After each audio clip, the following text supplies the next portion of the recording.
ഇത് ഇവളുടെ കഥയാണ്. നമ്മുടെ ഇന്നത്തെ പരിപാടി ഒരു തളയെ മേക്കപ്പ് ഇടിച്ചുകൊണ്ട് വന്ന് പറ്റിക്കാൻ നോക്കുന്നോ? ഞാൻ ആലോചിക്കാറ് ദൈവം നമുക്ക് ഇത്രയോ സൗന്ദര്യം വാരിക്കോരി തന്ന എന്തിനാണ്? എല്ലാരും ഹാപ്പി ബർത്ത്ഡേ പാടി കൊടുക്കേ, ഹാപ്പി ബർത്ത്ഡേ പാടി കൊടുക്കേ.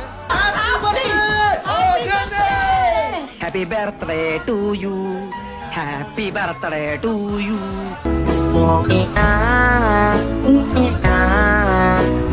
കോളിഫ്ലവർ മാതിരിയുള്ള എന്തോ പച്ചക്കറിയാണെന്നാ തോന്നണത്. ഇച്ചിരി കൂടുതലാ. ഒരു പക്ഷെ ഇത് പിഴിഞ്ഞു തിന്നേണ്ടതായിരിക്കും. റബ്ബർ പോലത്തെ എന്തോ പച്ചക്കറിയാണെന്നാ തോന്നുന്നത്.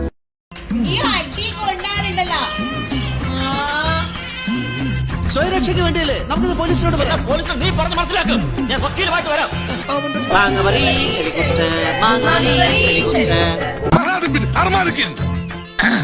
സാകളെ കേരള ഫയർഫോഴ്സിനും ഇവിടുത്തെ നാട്ടുകാർക്കും മണവാളാൻ സൽസിന്റെ പേരിലും എന്റെ വ്യക്തിപരമായ പേരിലും ഞാൻ നന്ദി രേഖപ്പെടുത്തിക്കൊള്ളുന്നു.